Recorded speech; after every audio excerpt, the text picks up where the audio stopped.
السلام علیکم ورحمۃ اللہ وبرکاتہ۔ وعلیکم السلام۔ الحمد للہ رب العالمین،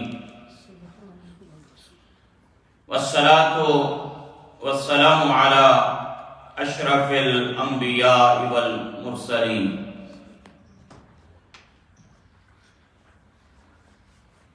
اما بعد، اعوذ باللہ من الشیطان الرجیم، بسم اللہ الرحمن الرحیم۔ ان اول بیت وضع للناس للذی ببکۃ مبارکا وہدی للعالمین فیہ آیات بینات مقام ابراہیم ومن دخلہ کان آمنا وللہ علی الناس حج البیت من استطاع الیہ سبیلا ومن کفر فإن اللہ غنی عن العالمین۔ صدق اللہ العظیم۔ قال اللہ تبارک و تعالی فی الکلام المجید وَأَتِمُّوا الْحَجَّ وَالْعُمْرَةَ لِلَّهِ۔ صدق اللہ العظیم۔ اللہم صلی علی سیدنا و مولانا محمد معدن الجود والکرم وآلہ واصحابہ وابنہ الکریم وبارک وسلم۔ اللہ رب العزت کی توفیق اور اس کی عنایت سے جمعۃ المبارک کے اس بابرکت دن ہم اپنے خالق و مالک کی بارگاہ میں حاضر ہیں۔ دعا کیجیے اللہ رب العزت اپنے فضل و کرم سے اس حاضری کو قبول فرمائے۔ حضرات، حج کے مبارک جو ایام ہیں وہ قریب آ رہے ہیں، اور دنیا بھر سے اہل اسلام حج بیت اللہ شریف کے لیے مکہ مکرمہ میں حاضری کا قصد اور ارادہ فرما رہے ہیں۔ اسی مناسبت سے میں نے اللہ رب العزت کے پاک کلام سے جو حصہ تلاوت کرنے کا شرف حاصل کیا، یہ دو مختلف مقامات ہیں، جس میں سورہ آل عمران کی جو آیات بینات میں نے تلاوت کرنے کا شرف حاصل کیا، اس میں اللہ رب العزت نے ارشاد فرمایا ان اول بیت وضع للناس، کہ بے شک پہلا گھر جو عبادت کے لیے بنایا گیا روئے زمین پر، پہلا گھر جو عبادت کے لیے بنایا گیا، للذی ببکۃ، وہ وہی ہے جو مکہ میں ہے، مبارکا وہدی للعالمین، بڑا برکت والا ہے اور ہدایت کا سرچشمہ ہے۔ اور پھر آگے ارشاد فرمایا فیہ آیات بینات، کہ اس میں روشن نشانیاں ہیں۔ یہ جو گھر ہے اس میں روشن نشانیاں ہیں۔ فیہ آیات بینات، مقام ابراہیم، فرمایا اس میں روشن نشانیاں ہیں، اور ان روشن نشانیوں میں سے ایک مقام ابراہیم بھی ہے۔ ومن دخلہ کان آمنا، اور جو بھی اس میں داخل ہوا وہ ہر خطرے سے محفوظ ہو گیا، وہ امن میں آ گیا۔ اور پھر آگے اللہ رب العزت نے ارشاد فرمایا اپنے بندوں کو وَلِلَّهِ عَلَى النَّاسِ حِجُّ الْبَيْتِ مَنِ اسْتَطَاعَ إِلَيْهِ سَبِيلًا۔ رب کریم نے ارشاد فرمایا اور اللہ کے لیے لوگوں پر اس گھر کا حج فرض ہے، اور لوگوں پر وَلِلَّهِ عَلَى النَّاسِ حِجُّ الْبَيْتِ مَنِ اسْتَطَاعَ إِلَيْهِ سَبِيلًا، جو وہاں تک پہنچنے کی استطاعت رکھتا ہے، طاقت رکھتا ہے، قوت رکھتا ہے، اس بندے پر اس گھر کا حج فرض ہے۔ اللہ اکبر۔ ومن کفر، اور جو انکار کرے، فإن اللہ غنی عن العالمین، تو بے شک اللہ سارے جہانوں سے بے نیاز ہے۔ تو اس آیہ کریمہ کے اندر اللہ رب العزت نے اپنے بندوں کو اس بات کا حکم دیا کہ وہ اس پاک گھر کا حج کریں۔ اور دوسری آیہ کریمہ جو ہے، جس کا حصہ میں نے تلاوت کرنے کا شرف حاصل کیا، اس میں اللہ رب العزت نے ارشاد فرمایا وَأَتِمُّ الْحَجَّ وَالْعُمْرَةَ لِلَّهِ، فرمایا حج و عمرہ کو اللہ تعالی کے لیے پورا کرو، رب کی رضا کے لیے اسے پورا کرو۔ حضرات، یہ اسلامی عبادات کے اندر حج بنیادی اہمیت کا حامل ہے۔ یہ جو فریضہ ہے، اہم ترین فریضہ، پانچواں رکن ارکان اسلام میں سے، اس کی بڑی اہمیت ہے، اس کی بڑی فضیلت ہے۔ جو مشہور حدیث پاک ہے بخاری اور مسلم کے اندر، نبی کریم صلی اللہ علیہ وسلم نے جس میں ارشاد فرمایا کہ اسلام کی بنیاد 5 چیزوں پہ رکھی گئی۔ 5 چیزیں فاؤنڈیشن ہیں اسلام کی، بنیاد اسلام کی 5 چیزوں پر ہے، بڑی مشہور حدیث پاک ہے۔ اس میں پہلی بات فرمایا اس بات کی گواہی کہ اللہ کے سوا کوئی معبود نہیں، عبادت کے لائق صرف اللہ کی ذات ہے، اور اس بات کی گواہی کہ محمد صلی اللہ علیہ وسلم اللہ کے آخری رسول ہیں، حضور سید عالم صلی اللہ علیہ وسلم کی رسالت کی گواہی۔ تیسری بات فرمایا نماز قائم کرنا، نماز کا قائم کرنا۔ پھر اگلی بات فرمایا زکوٰۃ کا ادا کرنا۔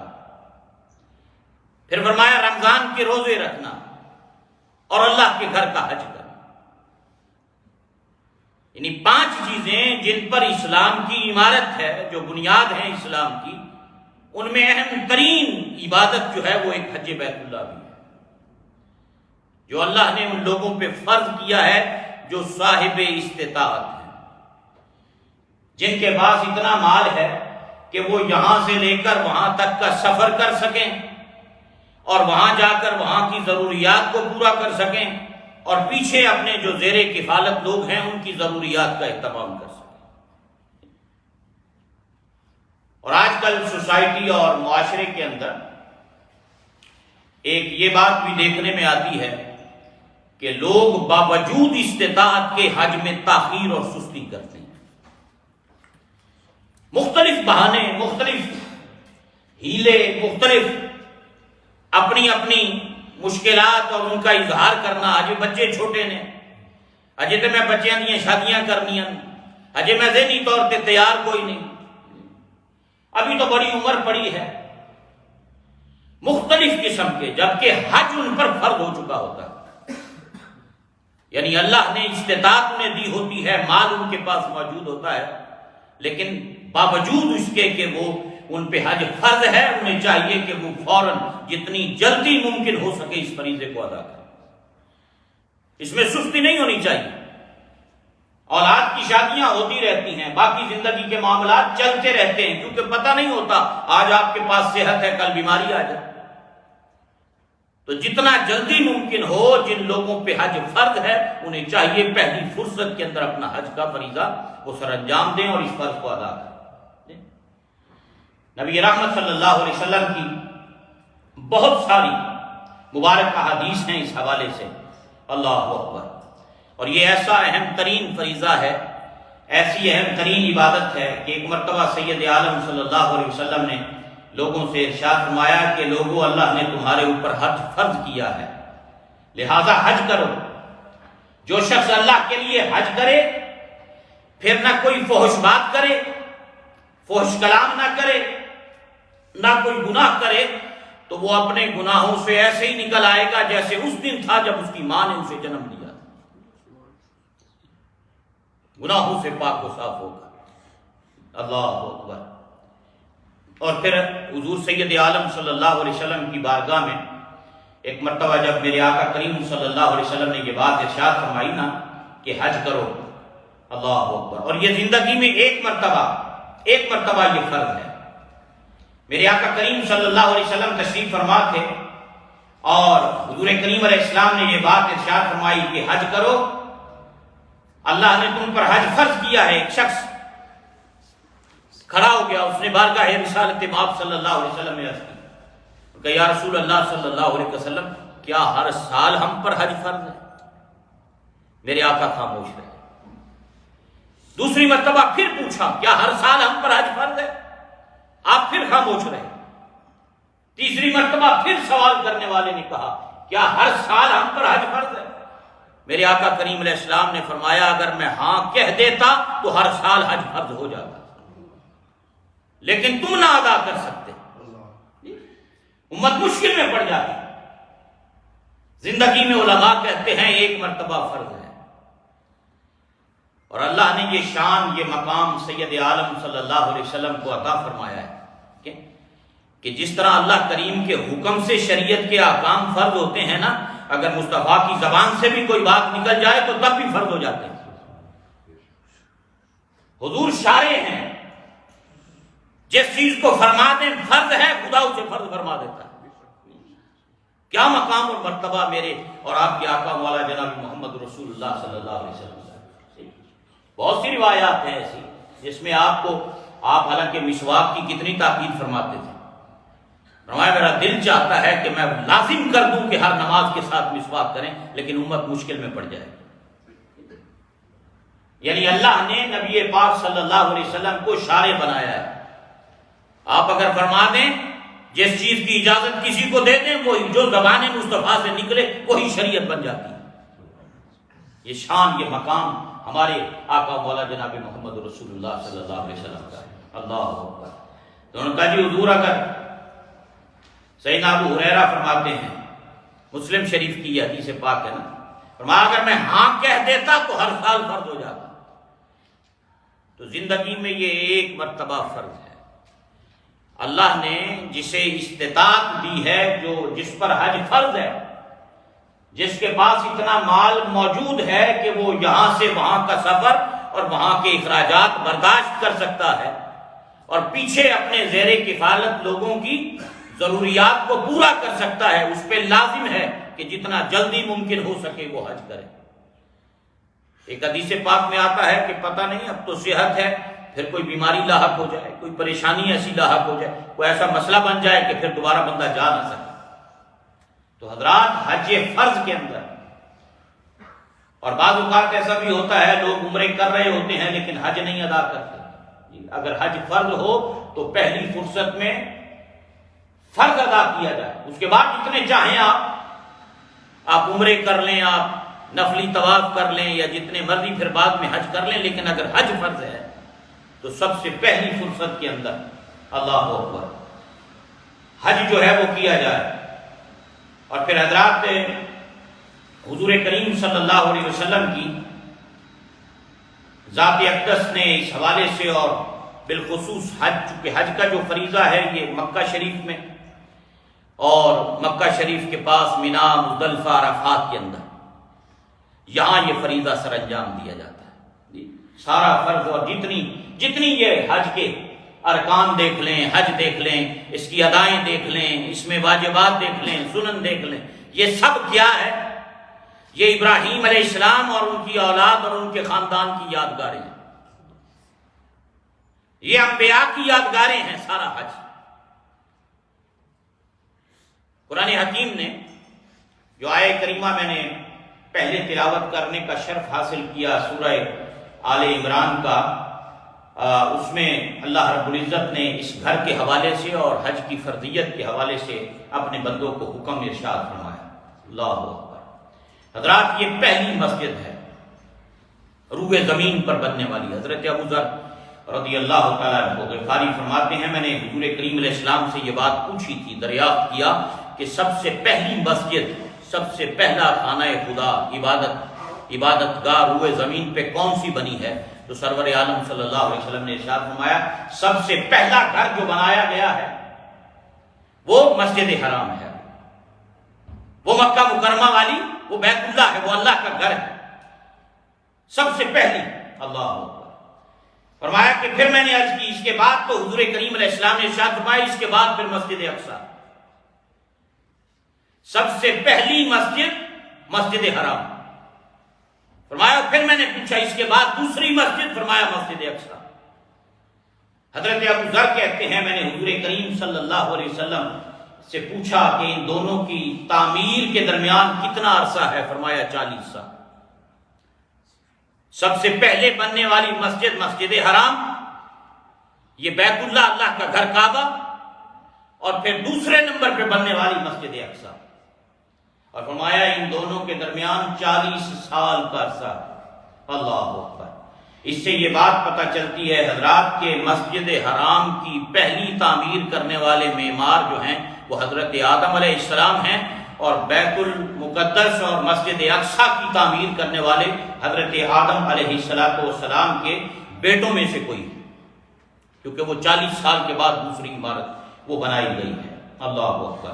اور پھر اس کے بعد جب طوفان نوح آیا تو طوفان نوح میں چونکہ روئے زمین پر پانی اور پھر یہ عمارت اٹھائی گئی، اس کے بعد جو تعمیر اس کی ہوئی وہ سیدنا ابراہیم علیہ السلام نے اللہ کے حکم سے اس کی تعمیر کی، حضرت اسماعیل علیہ السلام ان کے ساتھ ہے، اور مسجد اقصی کی تعمیر حضرت سلیمان علیہ السلام کے زمانے میں پھر۔ اس پر ہم نے تفصیل سے پہلے بھی کچھ جمعہ کے اندر ہم نے اس پر بات کی تھی۔ قرآن حکیم کے اندر اس کے لیے مکہ کا نام بھی اور مکہ کی لغت بھی اور بکہ کی لغت بھی آئی ہے، جیسا کہ اسی آیہ کریمہ کے اندر اللہ رب العزت نے ارشاد فرمایا کہ ان اول بیت وضع للناس للذی ببکہ، یعنی بکہ اور مکہ یہ دونوں نام آتے ہیں، بکہ کی لغت بھی آئی ہے اور مکہ کی لغت بھی آئی۔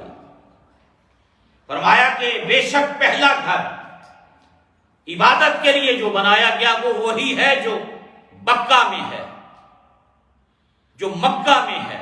یہ مکہ کی لغت بھی، بکہ اور مکہ دونوں سیم ہی ہیں۔ اللہ اکبر۔ اور حضرت مجاہد رضی اللہ تعالیٰ عنہ جو حضرت عبداللہ ابن عباس کے شاگرد ہیں، فن تفسیر کے امام ہیں، وہ فرماتے ہیں یہ مکہ اور بکہ دونوں ایک ہی جگہ کے نام ہیں، یہ ایک ہی جگہ اور علاقے کے یہ دونوں نام ہیں۔ اللہ اکبر۔ اور پھر اس کی برکتوں کا ذکر اللہ رب العزت نے فرمایا، مبارکم وہدی للعالمین۔ فرمایا یہ سرزمین ہے، یہ جو مکہ ہے، یہ جو پہلی عبادت گاہ ہے، یہ برکتوں والی ہے، اور اس کی برکتوں کا عالم کیا ہے؟ فرمایا اگر کوئی اس میں ایک نماز پڑھتا ہے تو اسے 1,00,000 نمازوں کا ثواب ملتا ہے۔ باقی طواف کرنے والوں کے لیے الگ اللہ کی رحمتیں نازل ہوتی ہیں، اور فقط اسے بیٹھ کے تکنے والوں کے لیے خدا کی رحمتوں کا نزول ہوتا ہے۔ فرمایا یہ اس قدر عبادت والی، اللہ اکبر، کہ اس کی رحمتوں اور اس کی برکتوں کا کیا کہنا کہ اگر ایک نماز پڑھی جائے تو 1,00,000 نمازوں کا ثواب، ایک ختم قرآن ہو تو 1,00,000 ختم قرآن کا ثواب، یعنی ہر چیز کے اندر عبادت کا ثواب جو ہے وہ اس پاک اور برکت والی سرزمین پر وہ بڑھ جاتا ہے۔ اللہ اکبر۔ اور پھر اس کے اندر ارشاد فرمایا فیہ آیات بینات، اس میں روشن نشانیاں ہیں، فیہ آیات بینات، اس میں روشن نشانیاں ہیں، اور ان روشن نشانیوں میں سے ایک مقام ابراہیم بھی ہے۔ فیہ آیات بینات مقام ابراہیم، فرمایا اس میں روشن نشانیاں ہیں اور ان روشن نشانیوں میں مقام ابراہیم ہے۔ اللہ اکبر۔ علماء کہتے ہیں روشن نشانیوں سے مراد ایک نشانی یہ بھی ہے کہ آج تک جس نے بھی اسے ختم کرنے کا ارادہ کیا ہے رب نے اسے ہلاک کر دیا۔ ایک نشانی یہ بھی ہے کہ یہ وہ عظمتوں والا گھر کہ اگر کبھی کسی نے اس کعبہ کو اور مسجد حرام کو نقصان پہنچانے کی کوشش کی تو اللہ نے اسے ہلاک کر دیا۔ اور وہ ابرہہ کا واقعہ اور سورہ فیل کے اندر جو بیان ہوا ہے وہ سارا آپ حضرات نے بارہا علماء کرام سے سنا ہے۔ اللہ اکبر۔ دور جہالت میں بھی ومن دخلہ کان آمنا، دور جہالت کے اندر بھی جبکہ ہر طرف جہالت ہی جہالت تھی، اس وقت بھی جو حرم کا جو امن تھا نا وہ اس قدر تھا کہ اگر باہر کوئی بندہ لڑائی کر کے قتل کر کے حرم میں آ جاتا تھا تو محفوظ ہو جاتا تھا، کوئی بھی بندہ اسے نقصان نہیں پہنچاتا تھا۔ جو شخص اس میں داخل ہو گیا امن میں آ گیا، کوئی اس کو گرفتار نہیں کر سکتا، کوئی یہاں پکڑ نہیں سکتا، کوئی اسے مار نہیں سکتا۔ اللہ اکبر۔ اور روشن نشانیوں میں سے اللہ رب العزت نے یہاں پر مقام ابراہیم کا ذکر کیا کہ فرمایا روشن نشانیوں میں سے ایک مقام ابراہیم بھی ہے، اور مقام ابراہیم وہ پتھر ہے جس پر کھڑے ہو کر اللہ کے جلیل القدر پیغمبر حضرت سیدنا ابراہیم علیہ السلام نے کعبہ کی تعمیر کر۔ یہ رکن اسود اور مقام ابراہیم یہ جنتی پتھر ہے۔ حدیث پاک میں آتا ہے یہ جنتی یاقوتوں میں سے یاقوت ہیں۔ جب یہ جنت سے آئے تھے ان کی روشنی تھی، ان کا نور تھا جس سے مشرق و مغرب روشن رہتے تھے، اللہ نے وہ نور بجھا دیا ہے ان کا۔ اگر وہ نور اسی طرح رہتا تو مشرق و مغرب ان پتھروں کے نور سے روشن رہتے۔ روشن نشانیوں میں سے ایک نشانی فرمایا یہ پتھر ہے مقام ابراہیم والا، جس پتھر پر سیدنا ابراہیم علیہ السلام نے خانہ کعبہ کی تعمیر فرمائی۔ اور پھر صبح قیامت تک اللہ رب العزت نے اس پتھر کو آنے والوں کے لیے، حجاج کے لیے، عمرہ کرنے والوں کے لیے، طواف کرنے والوں کے لیے مصلی بنا دیا ہے کہ ہر طواف کے بعد اس پتھر کے سامنے کھڑے ہو کر ابراہیم علیہ السلام کے قدموں والے پتھر کے سامنے تم نے 2 رکعت نماز ادا کرنی ہے۔ ایک صبح قیامت تک کے لیے اللہ نے اسے یہ شرف، یہ عزت اور یہ مقام عطا کر۔ ہر آنے والا چاہے وہ عمرہ کرتا ہے یا حج کرتا ہے یا ویسے کعبہ کا طواف کرتا ہے، ہر طواف کے بعد ہر 7 چکروں کے بعد اسے مقام ابراہیم کے سامنے 2 رکعت نماز پڑھنی ہوتی۔ قرآن حکیم نے ارشاد فرمایا وَاتَّخِذُوا مِن مَّقَامِ إِبْرَاهِيمَ مُصَلًّى، کہ ہم نے وہ جو ابراہیم کے قدموں والی جگہ پتھر ہے نا اس کو صبح قیامت کے لیے آنے والوں کے لیے جائے نماز اور مصلی بنا دیا۔ یعنی وہ پتھر جس پر ابراہیم علیہ السلام نے کھڑے ہو کر کعبہ کی تعمیر کی، جس پر کعبہ کی تعمیر کی، اللہ نے اسے یہ شرف عطا کر دیا۔ اللہ اکبر۔ قرآن حکیم نے اس شہر کے مختلف نام ذکر فرمائے ہیں اللہ رب العزت نے قرآن حکیم کے اندر، جیسا کہ ابھی ہم نے ذکر کیا، مکہ کا نام بھی آیا، بکہ کا نام بھی آیا، ام القریٰ کا نام بھی آیا۔ کہتے ہیں ماں کو، ام القریٰ بستیوں کی ماں۔ اور یہ جدید اور قدیم جو سائنسی تحقیقات ہیں اس کی روشنی کے اندر یہ جو جگہ ہے جہاں آج خانہ کعبہ موجود ہے، اس کو ام القریٰ کہنے کی وجہ یہ ہے کہ اسی مقام سے اس زمین کو پھیلایا گیا ہے۔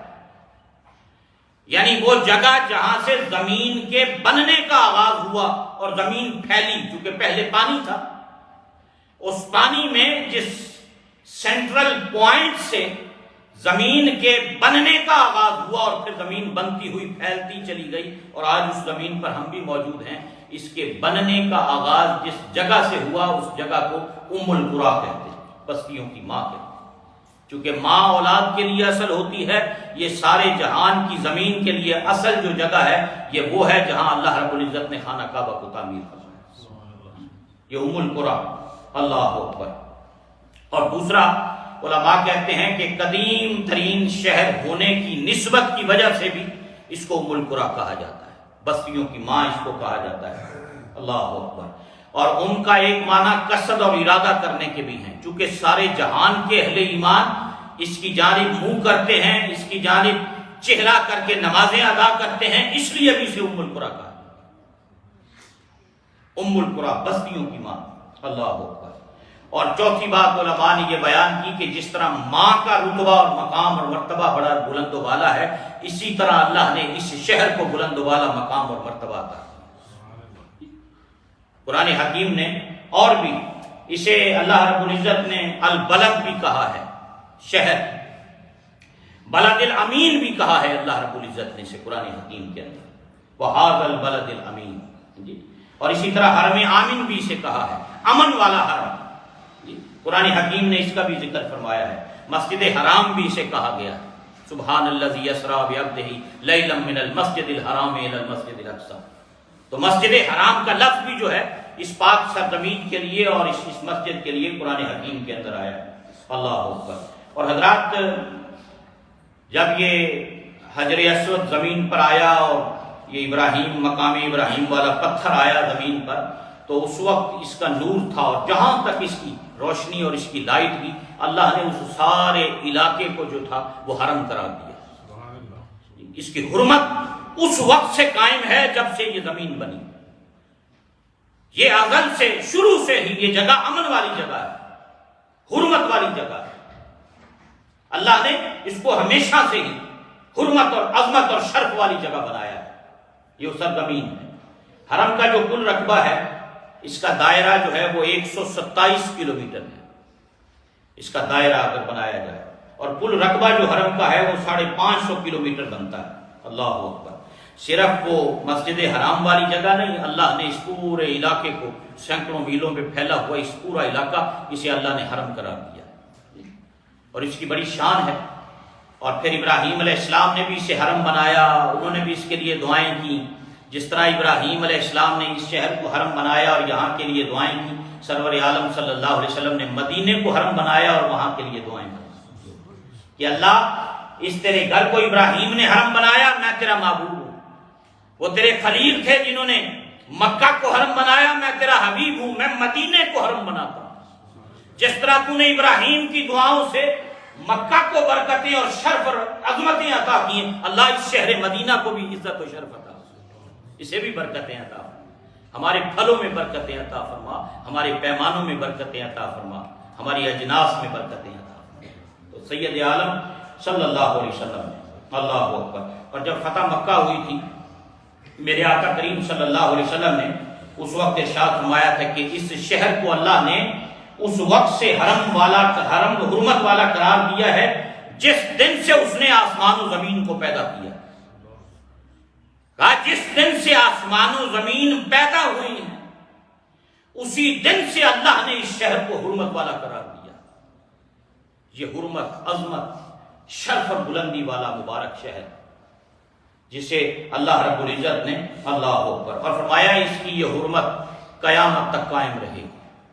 یہ جو اس کی حرمت ہے یہ قیامت تک قائم رہے گی، اس میں جنگ اور قتال جائز نہیں ہے، سوائے چند گھڑیوں کے رب نے مجھے اجازت دی تھی، اس کے بعد وہ بھی نہیں ہے۔ جب فتح مکہ ہوا اس وقت اجازت ملی، حضور کریم علیہ السلام جب داخل ہوئے اور فرمایا اللہ نے مجھے تھوڑی دیر کے لیے اس شہر میں جنگ کی اجازت دی، اس کے بعد وہ بھی نہیں، اب مکہ فتح ہو گیا، قیامت تک اس کی حرمت قائم رہے۔ یہاں نہ کوئی لڑائی کر سکتا ہے، نہ جنگ کر سکتا ہے، نہ جدال کر سکتا ہے۔ اللہ نے یہ دونوں جو حرم ہیں ان کی جو حرمت اور ان کی جو شان اور جو ان کا مقام مرتبہ ہے اس کو قائم رکھا ہے۔ اور آپ دیکھیں کہ جب خلافت عثمانیہ ختم ہوئی اور یہ حجاز مقدس پہ قبضہ ہوا تو یہ عثمانیوں نے اس وقت جو ترکی تھے انہوں نے حرم مدینہ اسی لیے اور حرم کعبہ کو چھوڑ دیا تھا، انہوں نے جنگ نہیں یہاں پر کی، انہوں نے جنگ و جدال یہاں پر نہیں کیا، اگر وہ چاہتے وہ لڑائی کر سکتے تھے لیکن وہ لڑے نہیں۔ انہوں نے کہا کہ ہم اس شہر کے اندر خون نہیں بہائیں گے، قتل و غارت گری نہیں کریں گے، کیونکہ اللہ نے اس شہر کو صبح قیامت تک اس کے لیے حرمت قائم فرمائی ہے، اور اس کی حرمت صبح قیامت تک قائم و دائم رہے بغیر لڑائی کے پیچھے ہوئے وہ۔ بہرحال حضور کریم صلی اللہ علیہ وسلم نے ارشاد فرمایا نہ اس کی جھاڑ کو کاٹا جائے گا، یہ جو حرم ہے نہ اس کی جھاڑ کو کاٹا جائے گا، نہ اس حرم میں کسی جانور کو تکلیف دی جائے گی، جانور کو تکلیف دینا بھی ممنوع ہے اس حرم کے اندر۔ اللہ اکبر۔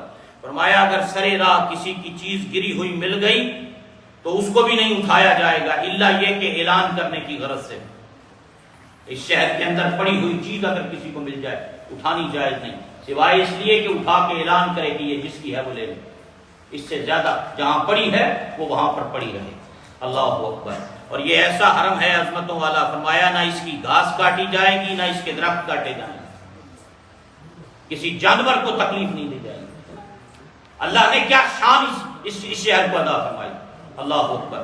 حضرت مجاہد رضی اللہ تعالیٰ عنہ آداب حرم پر گفتگو کرتے ہوئے ارشاد فرماتے ہیں، آپ فرماتے ہیں جب تم حرم میں داخل ہو تو نہ کسی کو دھکا دو اور نہ کسی کو تکلیف دو اور نہ کسی کو پش کرو اس حرم کے اندر، یعنی ان تمام چیزوں سے منع کیا اپنے بندوں کو۔ تو حضرات اللہ رب العزت نے اس پاک گھر کا حج اہل ایمان پر فرض فرمایا ہے، اور یہ عظمتوں، رحمتوں، برکتوں والا یہ مبارک شہر ہے۔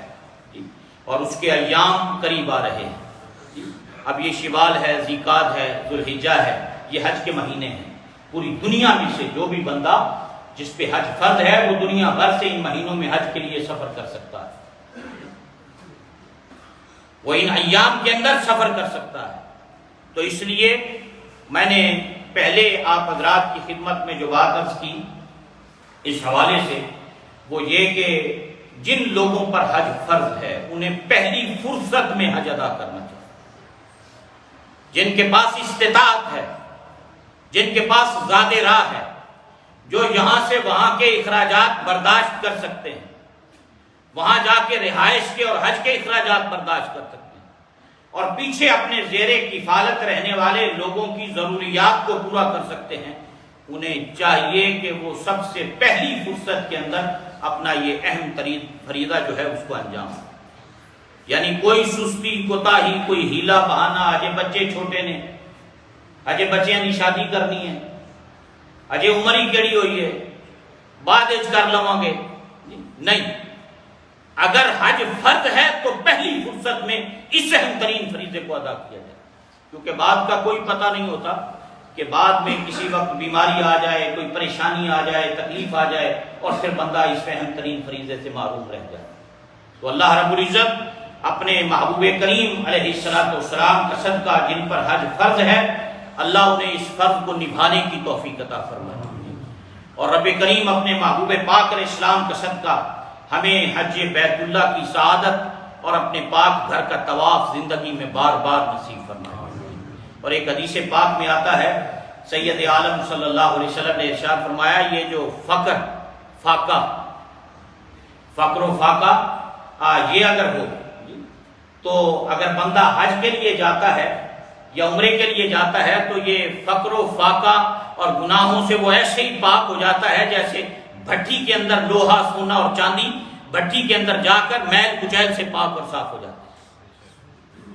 فقر و فاقہ کے خاتمے کے لیے بھی سید عالم صلی اللہ علیہ وسلم نے یہ نسخہ بتایا ہے کہ اس بندے کو چاہیے وہ اللہ کے گھر کا حج کرے یا عمرہ ادا کرے، انسان کا فقر و فاقہ بھی اس سے ختم ہوتا ہے۔ تو یہ مہینے ہیں، بہت سے لوگ تیاری کر رہے ہیں، اللہ اپنے محبوب کا صدقہ جن کے ارادے ہیں اور جنہوں نے نیت کی ہے، جو جانا چاہتے ہیں، اللہ ان کے لیے آسانیاں پیدا فرمائے، اور اللہ سب کا سفر آسان فرمائے، اور نبی پاک علیہ السلام کی تعلیمات کے مطابق رب کریم عمل کی توفیق جو ہے وہ عطا فرمائے۔ اللہ تعالیٰ کرم، فضل اور رحمت کے دروازے سب کے لیے کشادہ فرمائے۔ وما علینا الا البلاغ المبین۔